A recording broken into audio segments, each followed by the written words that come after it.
2022 di Hangzhou secara resmi telah berakhir. Duduk di peringkat 13 dengan raihan 7 medali emas, 11 medali perak, dan 18 medali perunggu, Indonesia gagal memenuhi target yang telah ditetapkan sebelumnya dengan minimal dapat meraih 8 medali emas dan duduk di peringkat 12 besar Asia. Tapi terlepas dari hasil tersebut, Asian Games 2022 di Hangzhou telah melahirkan sejumlah bintang-bintang lapangan baru peraih medali emas bagi Indonesia. Cabang olahraga yang selama ini kurang diperhitungkan juga mampu mendulang emas bagi kontingen merah putih. Di Asian Games 2022, 12 cabur sukses meraih medali bagi Indonesia. Dari 12 cabur tersebut, 6 cabur yaitu menembak, sepeda BMX, wusu, panjat tebing, angkat besi, dan perahu naga berhasil menyumbangkan medali emas bagi kontingen merah putih. Prestasi dari cabur menembak menjadi yang paling mengkilap. Untuk pertama kalinya dalam sejarah Asian Games, menembak mampu menyumbangkan medali emas bagi Indonesia. Tak hanya itu, menembak total meraih 2 emas plus 3 perunggu. Dari raihan tersebut, Muhammad Sejahtera Dwi Putra menjadi bintang dengan menyumbang 2 emas dan 2 perunggu. Berbanding terbalik dengan menembak, hasil buruk justru diraih oleh tim bulu tangkis Indonesia.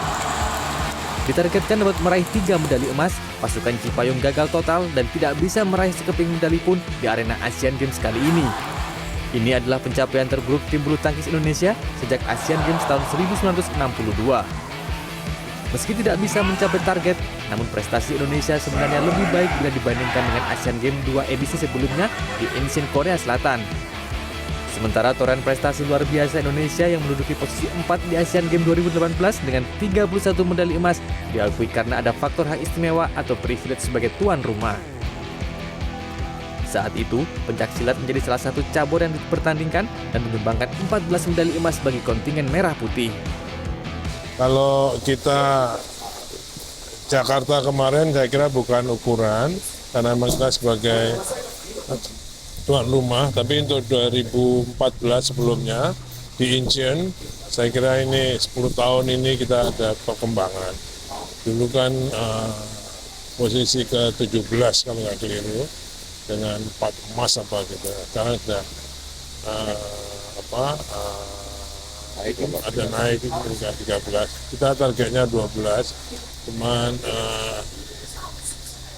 selisih 1, harusnya 8 emas, kita dapat 7 emas. Saya kira tetap bersyukur, ada evaluasi-evaluasi, saya kira saya juga bersyukur juga dapat tugas CDM ini, sehingga saya bisa ketemu dengan cabur-cabur secara hati ke hati, mereka mempunyai evaluasi-evaluasi tentang terutama pembinaan olahraga di Indonesia. Apapun itu, sudah seharusnya hasil di Asian Games 2022 di Hangzhou menjadi bahan evaluasi menyeluruh bagi tim Indonesia. Apalagi tahun depan Indonesia akan menghadapi ajang multi-event olahraga terbesar dunia, Olimpiade Paris 2024. Semua akan jadi evaluasi. Jadi nggak terbatas satu cabur, tapi secara keseluruhan mudah-mudahan nanti dari pihak Kemenpora dan semua stakeholder itu bisa duduk sama-sama segera untuk melakukan evaluasi yang terbaik untuk Olimpiade Paris nanti bisa menciptakan sejarah baru karena selama ini kita hanya bisa mampu mendapatkan 2 emas. Dan ini mudah-mudahan kita berharap kalau badminton bisa bangkit, kita bisa dapat lebih dari 2 emas dan itu akan menjadi sejarah baru buat Indonesia. Harapannya, tiap kemenangan dan kekalahan yang diraih oleh atlet-atlet Indonesia di Hangzhou bisa menjadi pelajaran berharga untuk menghadapi event-event berikutnya. Satu hal yang pasti, prestasi di dunia olahraga tidak ada yang bisa diraih secara instan.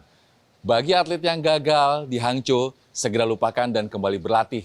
Sementara bagi atlet-atlet kita yang berhasil meraih kemenangan, juga jangan besar kepala.